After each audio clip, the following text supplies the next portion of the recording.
Hi guys.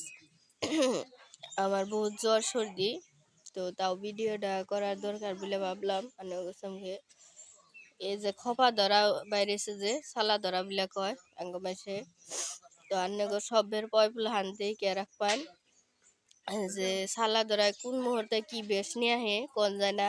ফকির নিয়ে আইতেছে কত ধরনের। বরপাড়া ডিস্ট্রিক্টের শুনলাম 50 জন প্লাহান নিয়ে গেছে গা, আঙ্গু উসরে পুসরে কেতপাড়া ইগনে বাইরেছে পুতলেটির ইয়াবিজবি যে কিছুমান জায়গা আঙ্গু হিনি ভিতরে তোকা বাইরে নাই, কি জানি বাইরে জানি না। সবের প্লাহান দেখে হইনারা হন জানি আনে গেছেন। এইটা কইলাম, কথাটা শেয়ার করলাম, কারণ বেশিরভাগ মানুষে খালি ফকুন্নির ভাব দৌড়াইতেছে। কারণ এখন ফেতরা দিয়ে রোজা রমজানের দিন ফেতরা, এই ফেতরার দিনে বহুত খালি খালি মানুষে খালি ফকুন্নির ভাব দৌড়াইতেছে, অন্য কিছু না। তো আনেরা সতর্ক থাকবেন সবে, আর নিজের সুসন্তান বুগলে রাখবেন, চোখে চোখে রাখবেন। আমার জন্য দোয়া করবেন সবে।